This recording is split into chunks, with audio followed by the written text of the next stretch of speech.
Bueno, hoy es el 83 aniversario de la expropiación petrolera. Vamos a conmemorar este día, esta fecha histórica en Tabasco, en un campo que se descubrió y tiene mucho potencial, mucho petróleo. Es una buena noticia. Por eso vamos a estar allá el día de hoy y continuamos la gira todo el fin de semana en el sureste. Vamos a estar hoy también por la tarde en Las Chuapas, Veracruz. Vamos a inaugurar un cuartel de la Guardia Nacional.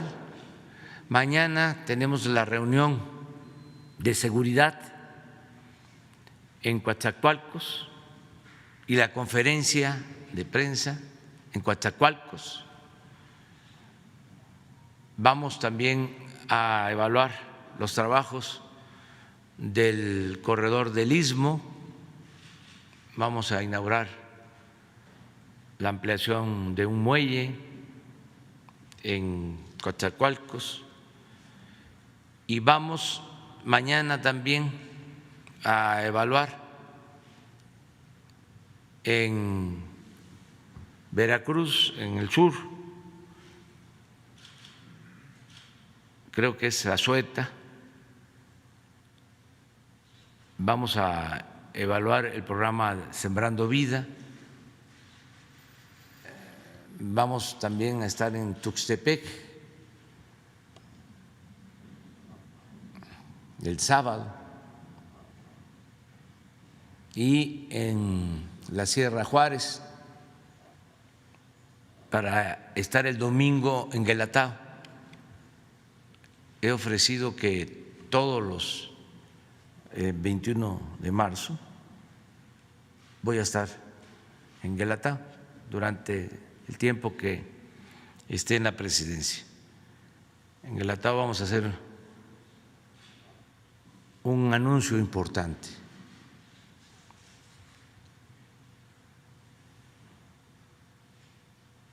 De modo que vamos a comenzar la conferencia de hoy.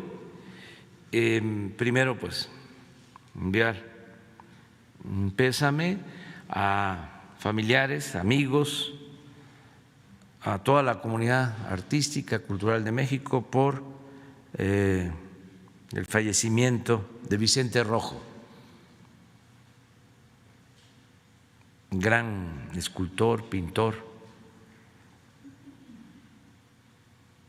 nacido en Barcelona, que llegó a México niño para recibir protección de nuestro gobierno. En esa época llegó en el 49 a México. Lo sentimos muy, muy mexicano, como se sentía él. Lo conocí porque él hizo la fuente de la Plaza Juárez frente a la Alameda.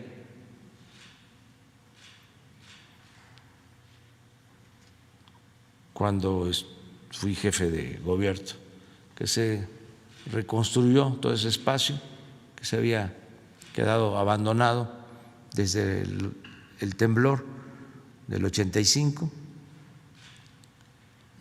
Se construyeron esos dos grandes edificios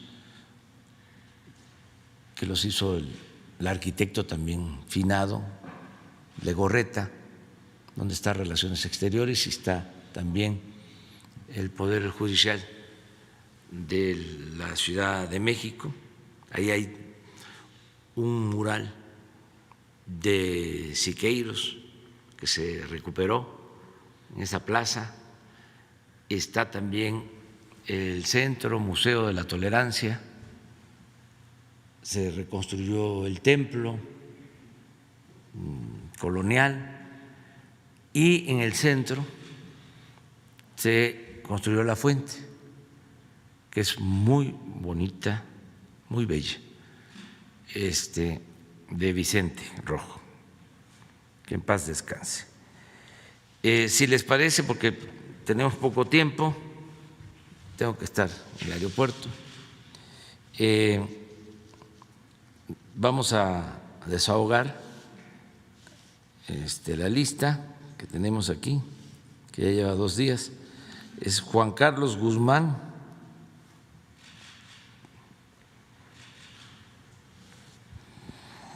¿Qué tal, presidente? ¿Cómo está? Carlos Guzmán de ABA Noticias. 3 preguntas. La primera, por principio de cuentas, ¿qué opinión, más bien, qué nos puede decir del encuentro que tuvo antier con el gobernador de Veracruz, Cuitláhuac García? Estuvo aquí un buen rato. Hay un tema que le queremos preguntar específicamente, que es el tren ligero de Jalapa. Usted había comentado la vez pasada que no conocía el proyecto, pero que si lo conocía estaría dispuesto a apoyarlo. De inicio, ¿qué nos puede decir de este tema? Sí, me planteó sobre este proyecto, lo tratamos y lo está viendo con la Secretaría de Comunicaciones y Transporte. Es un buen proyecto, nada más que se contempla terminarlo en el 2025 y es donde hay dificultad, porque nosotros no queremos dejar ninguna obra en proceso. Entonces, acordamos de que va a hacer consultas en la Secretaría de Comunicaciones para ver si el proyecto ejecutivo se tiene este año y a ver si es posible que en 2 años, a más tardar en 2 años y medio, se concluya. Son 17 kilómetros. Si se trabajara como lo hacen los ingenieros militares, claro que se termina. ¿Sería la propuesta, presidente? No, porque ya los ingenieros militares tienen muchísimo trabajo. Están en el aeropuerto, nos están ayudando en la construcción de instalaciones para la Guardia Nacional, están construyendo 2.700 sucursales del Banco del Bienestar, están construyendo canales de riego en Nayarit, van a construir como 700 kilómetros del Tren Maya, el aeropuerto de Tulum, terminar el aeropuerto Felipe Ángeles, que lo vamos a inaugurar el 21 de marzo del año próximo, ya en 1 año, pero ya tienen mucho trabajo y ya no podemos. Tendría que hacerse la licitación y aunque hay buenas empresas constructoras, la verdad es que en el periodo neoliberal, por la corrupción, muchas empresas constructoras se echaron a perder, se mancharon, se malacostumbraron a estar cobrando sin trabajar. Tenían más abogados que ingenieros. No generalizo, pero ese es un problema que heredamos. Entonces, ahí vamos poco a poco. licitando y entregando los contratos a empresas responsables y estamos pendientes de que no se demoren. Tengo muchos casos sobre eso, los hospitales, carreteras, la carretera de Sonora, que atraviesa todo el estado, de Estación Don a Nogales.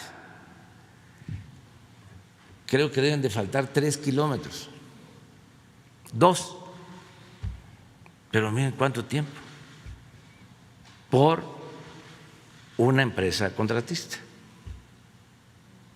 que quedan mal, se inicia un proceso judicial, amparos y más amparos. El caso es que se detiene la obra. Entonces, por eso estamos analizando el caso de Jalapa. Está muy entusiasmado el gobernador Cuitlagua García con ese proyecto y con otros. Están trabajando bien, lo estamos apoyando, pero tenemos que actuar con cautela para no dejar obras inconclusas. El segundo tema tiene que ver con lo que mencionaba usted ayer de la cuestión minera. Hay muchos juicios que se tienen en Estados Unidos y que le cobran al gobierno mexicano, muchos despachos que le cobran una fortuna en la cuestión de dinero.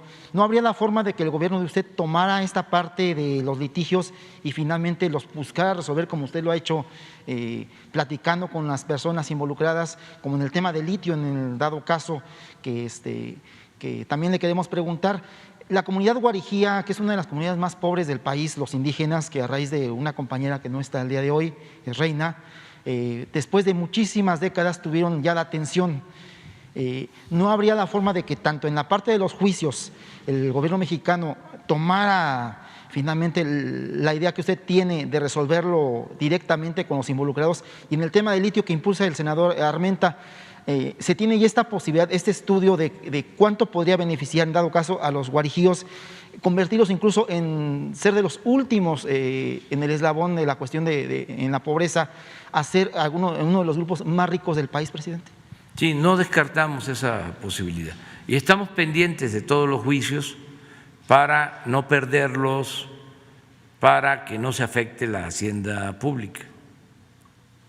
Por cierto, hoy en la mañana, hoy temprano, me estaba informando el consejero jurídico que 10 días antes de que el juez concediera la suspensión a una empresa o a un particular sobre la reforma eléctrica, 10 días antes le habían corregido la plana a ese juez los magistrados en otro asunto parecido, observándole de que no podía conceder suspensión a quien no lo solicitaba, que solamente aplicaba para el que solicitaba la suspensión. Entonces es interesante porque lo que hizo este juez fue, entonces vamos a enviar senadores, sino democracia sindical, democracia en la escuela, democracia en la familia, democracia como forma de vida. Lo del sindicato petrolero pues viene de lejos, ya conocen la historia. Originalmente fue un sindicato patriota,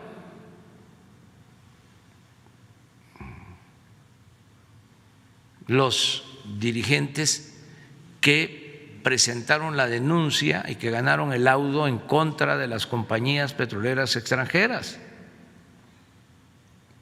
que fue el sustento legal para la expropiación.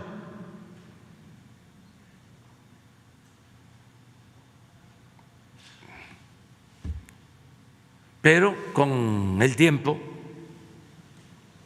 se volvió pues un sindicato corporativo paraestatal, fue perdiendo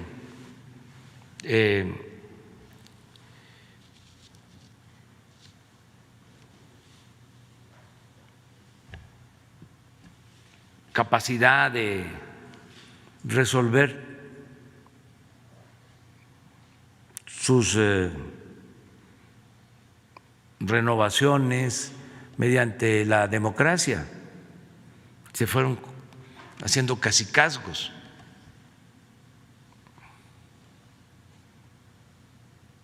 ¿Se acuerdan cuánto escándalo hubo, cuánta bulla, cuánta propaganda, ¿no? Cuando Salinas encarceló al dirigente sindical de aquel entonces.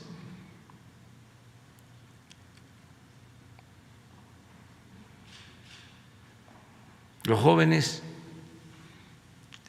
tienen que estar recordando sobre estas historias para entender la realidad actual. Entonces, se hace a un lado a ese dirigente, pero desde entonces, desde el Estado, se impone a dirigentes sindicales del sindicato. Es lo que se llama gatopardismo, que las cosas en apariencia cambian para seguir igual. Así era.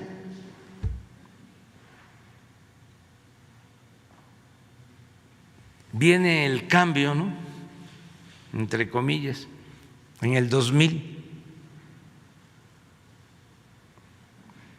Está todo el expediente del Pemex Gay.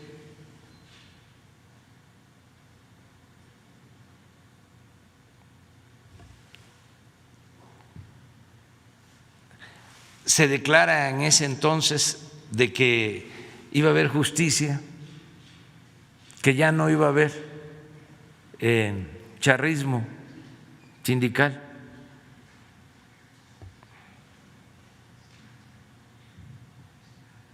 Y terminan negociando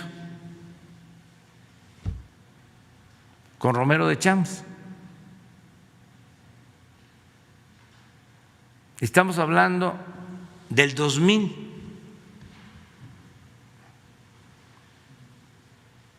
Y le prolongan a Romero de Champs pues 20 años más.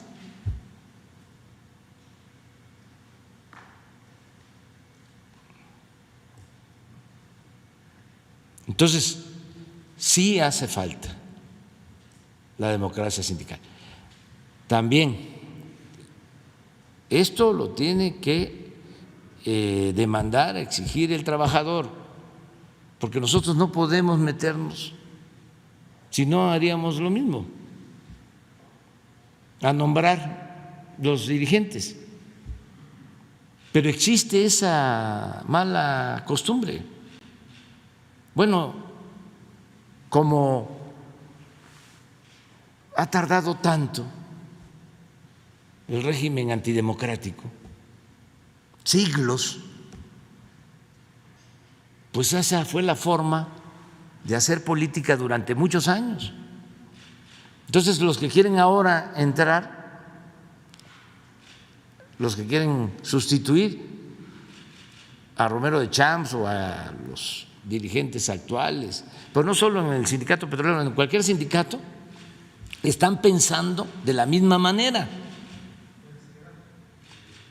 Quieren el quítate tú porque me toca a mí.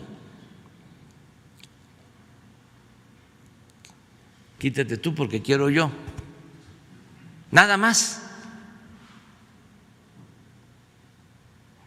Entonces, hay que impulsar la democracia sindical y esto corresponde a los trabajadores. Nosotros garantizar de que no haya preferidos, que no haya dedazo, que las elecciones sean limpias, libres, voto secreto. ¿Cómo votaban antes en las secciones sindicales, en las secciones petroleras? Tenían incluso que presentar su ficha. No había voto secreto. Entonces, hay un largo camino todavía para hacer valer la democracia, pero hay condiciones también inmejorables para iniciar ya la transformación en el terreno sindical. Que los trabajadores impulsen estos cambios, que ayuden para tener buenos dirigentes, representantes sindicales honestos, no corruptos, y que los que aspiran a ser representantes sindicales también estén pensando en los trabajadores, no en ellos. Pero en fin, ahí va a ir caminando, poco a poco. Esteban. Gracias, presidente. Esteban Durán, Expresión México. Siguiendo con el tema de los sindicatos, presidente, usted acaba de decir que serían ustedes los vigilantes, los árbitros, junto con la Secretaría del Trabajo y Previsión Social, para que las elecciones al interior de estos mismos, bueno, sean claros, sean transparentes y no haya dedazos, no haya amiguismos, influyentismo, etcétera. Y en este caso, presidente, me quiero referir al sindicato petrolero, quien está dirigido por Víctor Flores desde el 1995. En el 2020, ¿Pero cuál sindicato? Ferrocarrilero. Ah, sí. Sí, en el 2020 le dieron la toma de nota con procesos amañados, violando los estatutos sindicales, y en los cuales los trabajadores, quienes también quieren aspirar a dirigir este sindicato, pues han sido nulificados completamente. Ha habido amenazas, extorsiones, hay un régimen de terror que estos acusan en el interior por parte de Víctor Flores y su camarilla, como ellos mencionan. Ellos demandan al líder Víctor Flores. Sobre él pesan varias denuncias en varios estados, presidente, por extorsión. Hay demandas laborales, defraudación fiscal, peculado, abuso de confianza y enriquecimiento ilícito. Comentan que durante su gestión pues ha habido descuentos ilegales a las cuotas que estos dan, y que estos el año pasado finalmente se retiraron estos descuentos a las cuotas. Sin embargo, estos esperan que se les sean devueltas estos descuentos y no ha pasado nada. Ellos lo que quieren es transparencia, quieren que haya de cierta manera pues un castigo y que se regrese lo que les ha quitado, lo que les ha arrebatado, haciendo convenios con las empresas privadas a diestra y siniestra sin que los trabajadores estén enterados de esto. No ha habido transparencia, no hay democracia, dicen, y ya lo que quieren es que se vaya Víctor Flores, dadas todas las denuncias que ha tenido, las irregularidades y los abusos que ha habido al interior, presidente. ¿Ustedes ayudarían, colaborarían para que de esta manera se revise y la Secretaría del Trabajo y Previsión Social pues le retire la toma de nota para que de esta manera pues ya no haya tantos abusos al interior, presidente? Sí, que lo vea la secretaria del Trabajo, Luisa María, y que nos dé ella un informe, un dictamen sobre este caso. Nada más tomando en cuenta que si hay denuncias judiciales, pues corresponde a la Fiscalía, pero que la secretaria nos informe en general cómo está la situación. Bien, presidente, gracias. En otro tema, hace una semana un empresario rumano, Florian Tudor, se reunió con la secretaria Rosa Isela, a quien le entregó varias pruebas que a su decir revelan actos de corrupción por parte de la fiscal anticorrupción, María de la Luz Mijangos, y su director Camilo Constantino. Estas mismas pruebas también están en la Fiscalía General de la República. ¿Usted tiene conocimiento de esto, presidente? ¿Ya le informaron? ¿Habrá alguna investigación y cuáles serán los alcances de esto, presidente? Sí, aquí en una reunión en la mañana, un compañero de ustedes pidió que se le atendiera a este ciudadano y dimos la instrucción para que Rosa Isela lo recibiera, platicara con él. Y Rosa Isela lo escuchó. Voy a pedirle que informe acerca de una acusación contra la fiscal anticorrupción. No tengo el conocimiento. Lo que sí puedo decir es de que conozco a la fiscal anticorrupción y la considero una mujer honesta, limpia, honorable. Del otro señor que mencionó no podría opinar, pero de la fiscal anticorrupción sí, porque me consta, la conozco desde hace algún tiempo y siempre ha tenido un desempeño ejemplar, es una mujer recta. Sí, presidente, gracias. Finalmente, hay un caso de nepotismo y corrupción en Puebla, presidente, por parte del presidente municipal de Zacapuaxtla, Evodio Santos Alejo, quien bajo su gobierno ha utilizado recursos públicos para promocionar su imagen en busca de una diputación local y ha desatendido el apoyo a los pobladores, a quienes menos tienen. De la misma manera, en la pandemia ha desatendido, también no ha entregado apoyos a los sectores productivos que tanta falta pues hicieron durante ese periodo. También destinó casi 900,000 pesos en convenios de publicidad, más de 300,000 pesos que también fueron destinados para atender la crisis sanitaria, sin que hasta el momento haya habido transparencia ni haya dado cuentas en ese sentido. Además, en su cuenta pública también dio cifras del uso del presupuesto que hacen presumir actos de corrupción, como destinar 5 millones de pesos para ferias y eventos, así como 3 millones para gastos de alimentación y eventos sociales que nunca se realizaron el año pasado, precisamente por la pandemia.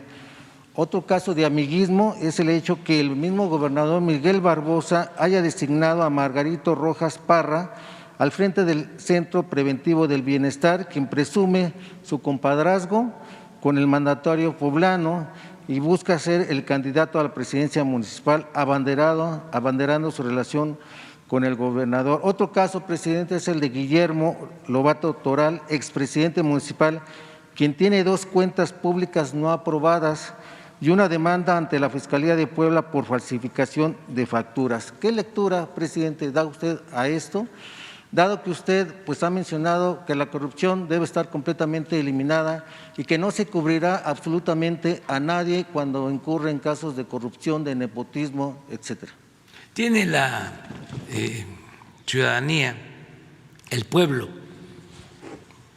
la oportunidad de elegir bien ahora que vienen las elecciones. En los municipios, Zacapuastla, que es un municipio pues lleno de historia y de cultura, y envío un saludo a todo el pueblo de Zacapuastla, pueblo, porque ahí siempre nos han apoyado, son ejemplares muy buenos. Desde la batalla de Puebla, que defendieron a la patria.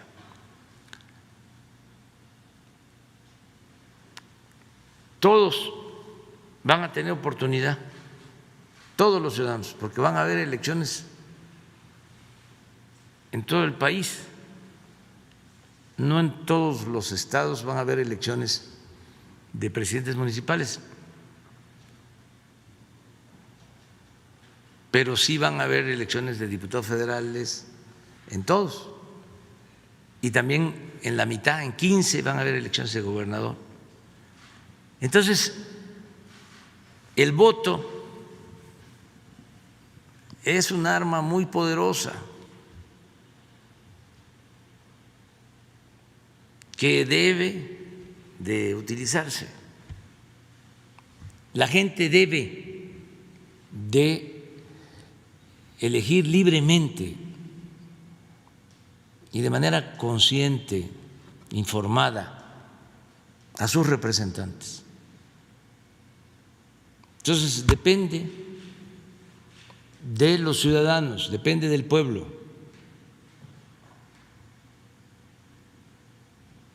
No puedo decir más, hay muchas denuncias de corrupción, de abusos de autoridad, y también en esta temporada, porque pues hay competencia entre candidatos y partidos, pues se manifiestan más, se expresan más las inconformidades, las quejas. Pero ¿qué puedo recomendar? Primero, se trata de gobiernos locales. Los estados son libres, son soberanos. ¿Qué sí puedo recomendar? ¿En qué puedo intervenir? Pues en hacer un llamamiento al pueblo para que elija bien, que no se deje engañar. Ahora viene lo de la conmemoración de la batalla de la mala pelea en Champotón, el 25 de marzo, que nos va a acompañar el presidente de Bolivia. Es la mala pelea, la buena pelea o la pelea. Lo importante es recordar la resistencia de los pueblos originarios frente a la invasión. Y esta batalla de la mala pelea, pues tuvo que ver con el rechazo de los habitantes de Champotón a los invasores. Es como lo de la noche triste o la noche alegre, que pues deben verse como hechos históricos, no así. Es mi punto de vista, ¿no?, de manera maniquea. Pero desde entonces, en el caso de Champotón, allá en el sureste, cuando alguien quiere abusar, le dicen: toma tu champotón. O sea, no vas a poder. Ahora que vienen las elecciones, que si llegan, que te voy a apuntar en la lista porque te va a llegar tu despensa, tu frijol con gorgojo, vas a tener tu vivienda, tus pollos y tus patos, tu tarjeta naranja, amarilla, marrón o rosa, pues a que la gente se apunte, porque eso es del mismo pueblo, dinero del mismo pueblo. Si ayuda, que después de quitarles, de expropiarles todo lo que se pueda a estos corruptos, los denuncie, y a la hora de votar, que voten de manera libre, en secreto, y que hasta puedan decirles a los trácalas, a los mapaches electorales: toma tu champotón. Entonces, que la gente actúe como lo está haciendo. Ya no hay ciudadanos susceptibles de manipulación,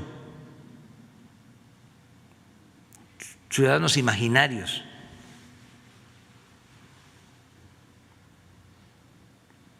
Entonces hay que dejarle al pueblo que decida y tenerle confianza al pueblo.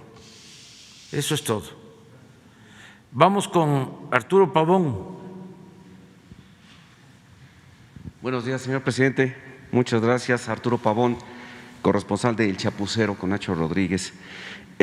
Anteayer, en una conferencia de prensa allá en el Pentágono, el Comando Norte y Comando Sur sostuvieron que una tercera parte del territorio mexicano está siendo controlado por el narcotráfico. E incluso se atrevieron a mencionar o a calificar de desgobierno, y que en este desgobierno se está infiltrando la influencia de Rusia y de China.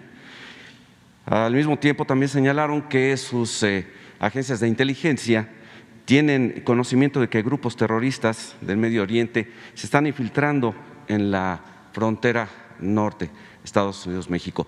¿Qué opinión tiene al respecto, presidente? Pues que no es cierto lo que se sostiene, pero respetamos las opiniones de todos. Nosotros vamos a seguir teniendo buenas relaciones con el gobierno de Estados Unidos. No nos vamos a pelear con el gobierno de Estados Unidos. ¿El presidente Biden no le ha pedido apoyo? No, el presidente Biden es muy respetuoso, aunque Krause y otros estén demandándole que venga a regañarme o me llame la atención, que es realmente lamentable que esto suceda. A propósito, Él es muy respetuoso con nosotros y no nos metemos. El respeto al derecho ajeno es la paz. a propósito de Enrique Krause, el artículo 123 del Código Penal Federal dice que se impondrá la pena de prisión de 5 a 40 años y multa de hasta 50,000 pesos al mexicano que cometa traición a la patria en alguna de las siguientes formas. Y nos parece que en el artículo donde sugiere una intervención sobre México, sobre la Cuarta Transformación, vamos a leer la primera fracción que dice que realice actos contra la independencia, soberanía o integridad de la nación mexicana con la finalidad de someterla a persona, grupo o gobierno extranjero. ¿Sería posible hacer una denuncia por traición a la patria, en este caso por la sugerencia de una intervención de un gobierno extranjero? No, somos libres. Prohibido prohibir. No a la censura. Y no perjudica, al contrario, ayuda, porque le va quitando la máscara a mucha gente que simulaba ser de una forma cuando en su interior pensaba de otra manera. Y ahora, con la transformación, pues están quitando la máscara, el mismo coraje, la desesperación, los está llevando a enseñar el cobre. Y esto es bueno, porque hace mucho daño la simulación. Porfirio Díaz fue el creador de la política autoritaria en México, que se mantuvo incluso después de la revolución. El vendaval revolucionario no pudo arrancar de raíz al régimen porfirista. Decía don Daniel Cosío Villegas que ya no existía don Porfirio, pero surgió doña Porfiria. Entonces, ¿cómo fue que creó él este régimen autoritario? Con el ingrediente de la simulación. Se hablaba de la Constitución, de las leyes, pero la Constitución se respetaba en la forma para violarse en el fondo. Habían elecciones, pero ya de antemano se sabía quién iba a ganar. Él mandaba las listas a los estados con las palomas mensajeras.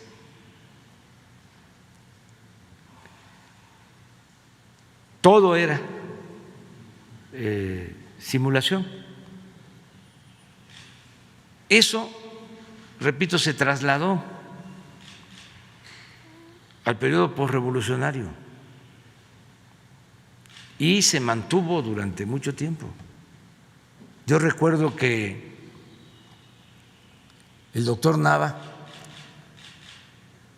Salvador Nava Martínez, un gran luchador por la democracia, cuando estaba de candidato a la gobernatura en San Luis Potosí, decía: aquí en San Luis hay dos periódicos, uno abiertamente vinculado al autoritarismo y desde luego en contra nuestra, y el otro supuestamente plural, que simulaba ser independiente. Y decía el doctor Nava, el peor, el que más daño nos hace, es el pseudo plural. ¿Se acuerdan cómo en el último periodo o en la última etapa del periodo neoliberal empezaron a surgir los independientes para todo, candidatos independientes, la sociedad civil independiente,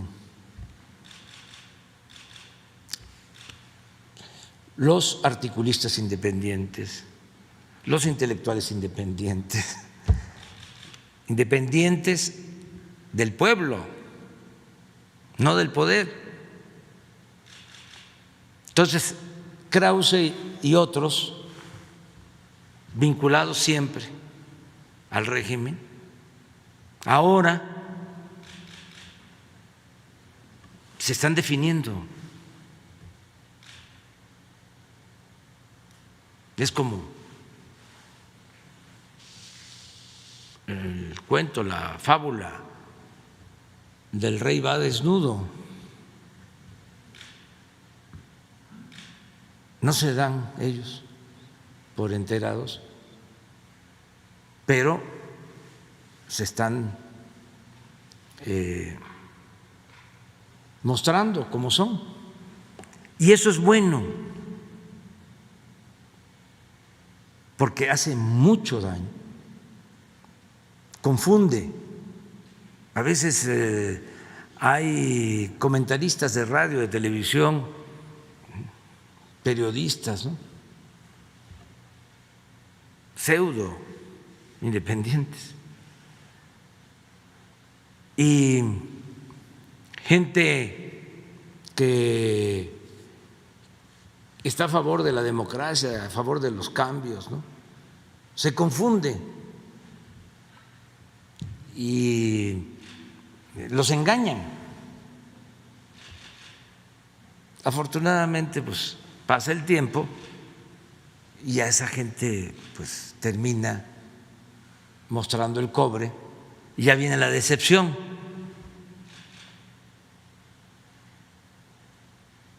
Porque se presentan o durante un tiempo actúan como paladines de la libertad. Pero como decía el presidente Lincoln, al pueblo se le engaña una vez, 2 veces, pero no se le puede engañar toda la vida. Entonces, estamos viviendo un momento estelar en nuestra historia, porque es un momento de definiciones. Entonces, si van a buscar ayuda al extranjero, pues así ha sido siempre, y en eso sí se equivocó el gran filósofo que sostuvo que la historia no se repetía, solo en su versión caricaturesca. No, la historia sí se repite. ¿Cuántas veces han ido al extranjero a pedir ayuda en contra de las decisiones que se toman en México? No es la primera vez, ni será la última, pero lo importante es tenerle confianza a nuestro pueblo. Lo que hablábamos, ya cambió la mentalidad del pueblo, ya es otra realidad completamente distinta. Entonces, ni mencionar denuncia contra nadie, no hay que testerearlos, no hay que tocarlos ni con el pétalo de una rosa, porque si no, imagínense, ahí está. No se atreve a decir dictador, pero dice sistema o régimen o gobierno personalista. en su momento, cuando nos robaron la presidencia, la primera vez, él fue el que acuñó la frase de que yo era un mesías tropical.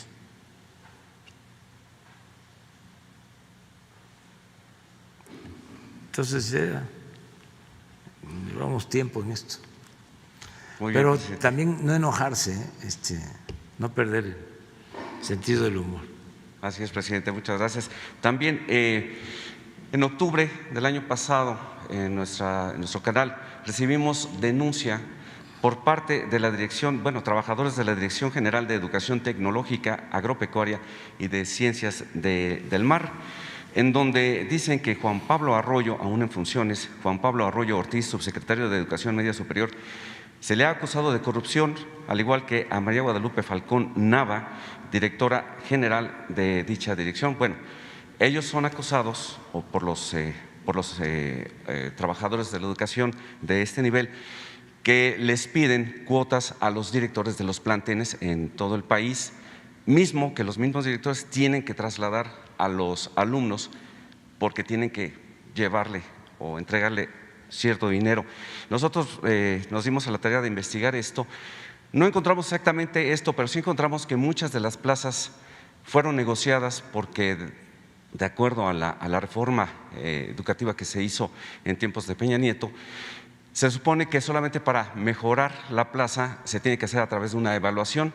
Nosotros encontramos más de 900 profesores que no pudieron acreditar la certificación que los promovía a un mejor nivel, por lo cual se ha presumido que tuvieron que pagar, y hay testimonios de ello, que tuvieron que pagar por esa promoción.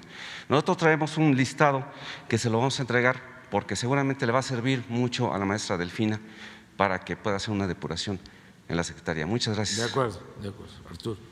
Felipe Fierro. Buenos días, señor presidente. Felipe Fierro, de tiempo.com.mx y de Puente Libre MX. Señor presidente, ahorita las relaciones entre Rusia y Estados Unidos están muy tensas. El presidente Joe Biden afirmó que el presidente ruso, Putin, es un asesino y que le cobraría su injerencia en materia electoral en Estados Unidos. Luego Putin convocó a su embajador y a su cuerpo diplomático en Washington para consultas. Esto, de acuerdo con los expertos, no se presentaba hace 40 años, cuando Afganistán. La pregunta es, considerando que México no está tan lejos de Estados Unidos como usted lo ha dicho, y que tenemos la frontera que se cruza más en el mundo por personas diariamente, aparte de los lazos económicos, financieros, sociales, ¿qué posición va a jugar México en este conflicto que se advierte va a ser de largo plazo y va a implicar un reacomodo en las definiciones de los países? Pues como se dice en el béisbol, vamos a jugar con el librito, de acuerdo al librito. Y para nosotros el librito pues es nuestra carta magna, la Constitución, el artículo 89, que define los principios de política exterior de nuestro país. Y uno de esos principios es la búsqueda de la solución pacífica de las controversias. ¿Les haría algún comentario a los presidentes en pugna ahorita? Nosotros no tenemos por qué meternos. También un principio en ese artículo es el de la no intervención. Son principios básicos, rectores, que tienen que ver con nuestra historia y hay que ceñirnos, hay que respetarlos. Deseamos que haya buena relación entre los pueblos y entre los gobiernos del mundo, que no haya confrontación y mucho menos guerra.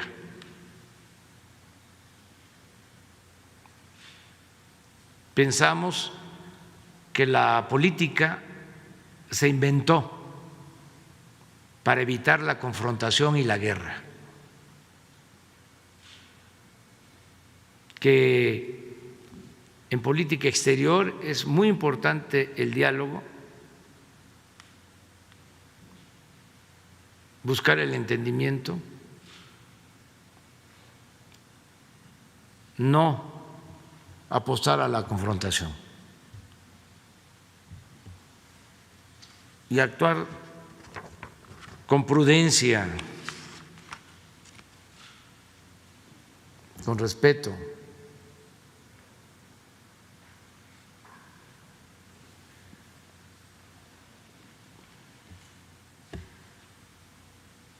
Yo creo que va a ser un asunto pasajero, solo un mal momento. Eso es lo que deseo. Muy bien, señor presidente. En otra pregunta, ya se instaló una comisión de trabajo en la Cámara de Diputados denominada de transición hacendaria. El objetivo básico es plantear la conveniencia o la operación o la realización de una convención hacendaria que trataría de reacomodar la distribución de facultades y competencias fiscales entre los estados. Es claro que muchos estados tienen muchos años financieramente quebrados, derivado de una política de endeudamiento que alentó el gobierno federal, porque de aquí se autorizan los préstamos o se autorizaban los préstamos a niveles estratosféricos. Además, la mala administración, la corrupción, etcétera. El problema es que los estados están realmente quebrados, la gran mayoría o casi todos. Todos los estados piensan o creen que la federación los va a ayudar, pero pues no tiene dinero la federación o no los quiere ayudar o no los ha querido ayudar. La realidad es que tienen graves penurias. Sistemas de carácter social, médico, pensiones, educación, etcétera, están ahorita con la pandemia en punto de tronados prácticamente. La pregunta es, ¿usted no tiene planteada una política para componer o reestructurar las finanzas generales de todos los estados? Porque al final de cuentas pues es un país y lo que no hace la federación o no lo hace el estado o no lo hace nadie o hay una competencia ahí. ¿Cuál es su posición al respecto? Pues que hay que atender el problema, pero tomar en cuenta por qué se llegó a esta situación en los estados, cómo se les autorizaba que se endeudaran sin límite. La Secretaría de Hacienda les permitía, es más, Hacienda alentaba el que contrataran obras con costos financieros elevadísimos, porque los que estaban detrás de la construcción de esas obras eran políticos o contratistas influyentes. Y entonces una obra que costaba 100 millones la pagaban en 1,000. Comprometieron sus participaciones federales. Hay estados que tienen que estar pagando obras que se hicieron hace 10 años con tasas de interés usureras elevadísimas. Debieron presentar denuncia cuando asumieron los cargos. Pero lo peor es que algunos, no todos, le siguieron con las mismas prácticas, aún sin la autorización del Congreso. No solicitando créditos de largo plazo, pero sí de corto plazo, y destinando recursos de la salud o de la educación para otros propósitos. Entonces sí se requiere una reforma fiscal en esta materia. ¿Bajo qué principios o cuáles serían las pautas a seguir? Honestidad, porque si no es un barril sin fondo. No es cosa de que tengan más dinero. No es el problema solo la falta de presupuesto. El problema es la corrupción. Entonces hay que limpiar. Que haya honestidad y austeridad.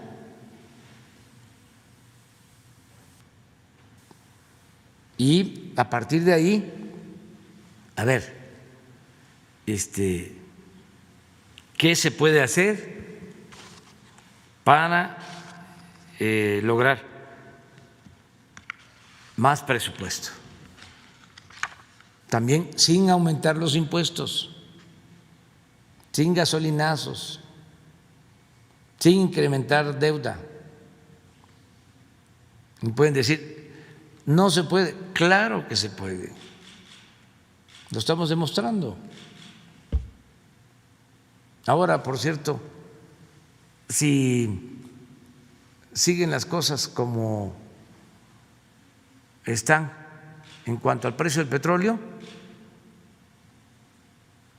vamos a tener unos ingresos adicionales, según el secretario de Hacienda, aunque en esto yo, nada más en esto, soy conservador, pero según el secretario de Hacienda, que sin duda es liberal, está calculando que vamos a recibir 300,000 millones de pesos adicionales. Y hay una parte de ese dinero para los estados que es participable, sí. Es una buena noticia. Pero empiezan a repartir ese bono. Tan luego pues se convierta en realidad, porque también hay que actuar de manera precavida y hay que evitar los excesos.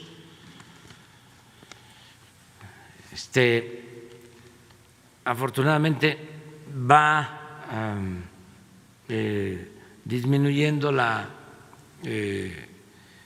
pandemia, va bajando. La pandemia pues nos afectó mucho. Bueno, lo más grave fue la pérdida de vidas humanas, lo que todavía estamos resintiendo, que todavía nos produce tristeza. Hay que cuidar, no confiarnos, para que no venga una tercera ola. Hay que cuidarnos, todavía no ha terminado la pandemia y el plan de vacunación va a continuar. Y sí le puedo decir a la gente, al pueblo de México, que no van a faltar las vacunas y que pronto van a estar vacunados los mexicanos, la mayoría de los mexicanos. Ya eso va bien, pero de todas maneras hay que cuidarnos. Lo mismo en la economía, nos afectó, se cayó la economía, estamos creciendo, estamos recuperando. Pero no confiarnos, porque no por situaciones nuestras, eso sí lo puedo garantizar, pero por cuestiones externas no estamos exentos de que se pueda presentar una nueva crisis económica. y tenemos que estar preparados. ¿Una recesión? No quiero adelantar nada, pero no confiarnos. Siempre actuar con cautela para evitar que en las crisis sufra nuestro pueblo, que se siga empobreciendo nuestro pueblo, o sea, evitarlo. Entonces, eso es lo que estamos haciendo y vamos muy bien en la parte económica, vamos recuperando empleos, va creciendo la economía, vamos bien, pero vamos a llegar a la normalidad y vamos a seguir pendientes. No vamos a echar las campanas al vuelo, vamos a actuar con actitudes triunfalistas, no, prudencia, mantener finanzas sanas, no gastar más de lo que se tiene de ingresos,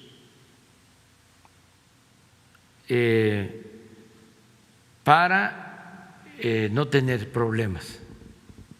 En el caso de que se presente una crisis externa en lo económico, aquí no, aquí una crisis como la que se dio en 1994-95 por un mal manejo de la economía en el tránsito de gobierno de Zedillo a Salinas, eso no. ¿Por qué, señor presidente? Porque actuamos con responsabilidad. Ellos no hicieron eso. Nosotros tenemos finanzas sanas, no tenemos devaluación, siguen creciendo las reservas de México, tenemos una inflación baja, controlada, no hemos aumentado la deuda, es decir, no hemos pedido deuda, no hemos contratado deuda y va creciendo la economía.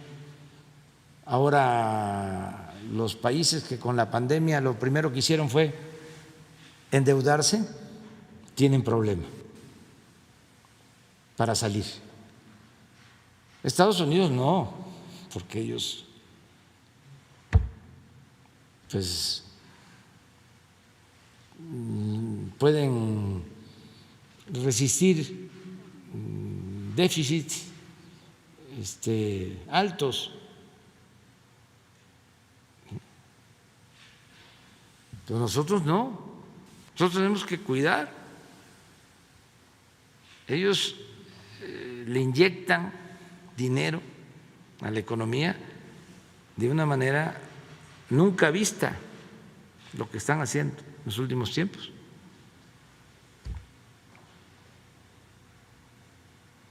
$1.900.000. Es como lo que están